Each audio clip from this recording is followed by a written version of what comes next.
کبھی سوچا ہے کہ پاکستان کے اندر زندہ رہنا، سانس لینا اور صحیح سلامت اپنے گھر واپس لوٹ آنا بھی ایک لگژری بن گیا ہے۔ آپ صبح گھر سے نکلیں اور شام کو زندہ واپس آ جائیں، یقین مانیں یہ کامیابی ہے،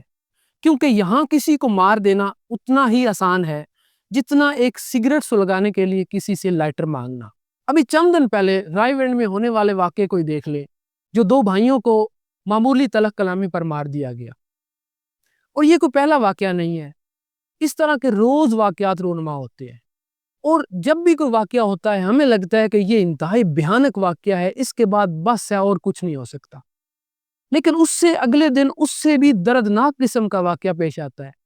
اور ہم پچھلا واقعہ بھولنے پر مجبور ہو جاتے ہیں۔ تو پھر سوال یہ ہے کہ یہاں زندہ کیسے رہا جائے، کیسے سروائیو کیا جائے، کیونکہ یہ اب سروائیول کی جنگ بن چکی ہے۔ تو پاکستان کے اندر اگر زندہ رہنا چاہتے ہیں تو کسی کی گالی کا جواب بھی مت دیں۔ اگر کوئی آپ کو ماں بہن کی گالی دیتا ہے تو دل پر مت لیں، بلکہ ایسے سمجھے کہ وہ گالیاں نہیں بلکہ شیرینی بانٹ رہا ہے، کیونکہ اگر آپ نے جواب دیا تو اگلا جواب گولی کی صورت میں آ سکتا ہے اور پھر آپ وہیں پہ ڈھیر ہو جائیں گے۔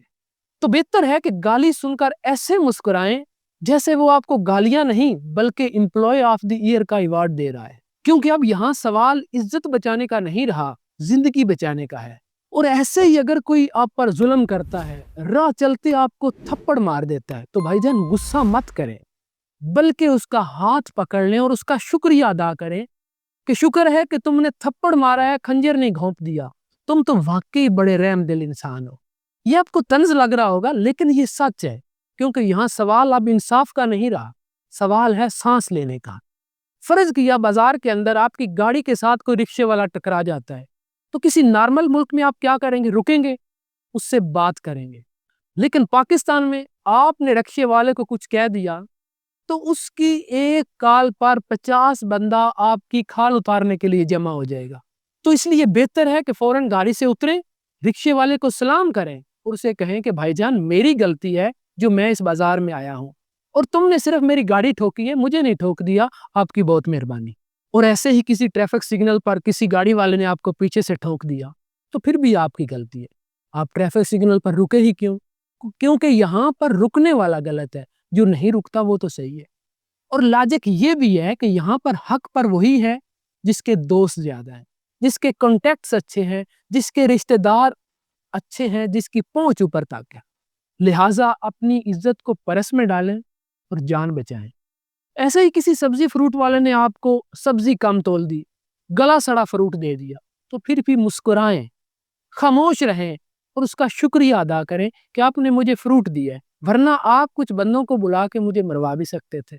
تو پاکستان کے اندر شکر گزار رہنا سیکھیں، ورنہ اگلا سین ہسپتال ہو سکتا ہے۔ اور اگر آپ کے ساتھ کوئی ظلم ہو جاتا ہے تو سمجھیں کہ آپ قسمت کے مارے ہیں، آپ کی قسمت ہی ایسی ہے، کیونکہ اگر آپ پولیس کے پاس چلے گئے تو انصاف تو آپ کو ملے گا نہیں، ہو سکتا ہے وہ جو کیس آپ لے کے گئے ہیں وہ بھی آپ پر پڑ جائے اور ساتھ ساتھ 2-3 کیس اور بھی پڑ جائے۔ لہٰذا بجائے اس کے کہ آپ اپنے جوتے گھسے، آپ اپنی انرجی اور پیسہ ضائع کریں، بہتر ہے کہ اپنے زخم پر مرہم رکھیں اور شکر ادا کریں کہ آپ زندہ تو ہیں۔ اس پیارے ملک میں زندہ رہنے کا صرف ایک راز ہے، خاموش رہو، ہر زیادتی برداشت کرو اور ہر ظلم پر مسکرا دو، کیونکہ یہاں سوال عزت کا نہیں رہا، سوال زندگی کا ہے۔ اور زندگی کا مطلب اب یہی ہے کہ آپ شام کو اپنے بچوں کے پاس زندہ واپس گھر پہنچ جائیں، ورنہ یہ معاشرہ آپ کو سکھا دے گا کہ آپ زندہ کیوں ہیں۔ پاکستان کے اندر زندہ رہنا ہے تو ہیرو نہیں، زبردستی کا فلسفی بننا پڑے گا، خاموش رہنا پڑے گا، برداشت کرنا پڑے گا، اور سب سے بڑھ کر زندہ رہنے کے لیے اپنی انا کو مارنا پڑے گا، کیونکہ عزت تو یہاں ملتی نہیں، زندگی سے بھی ہاتھ دھو بیٹھو گے۔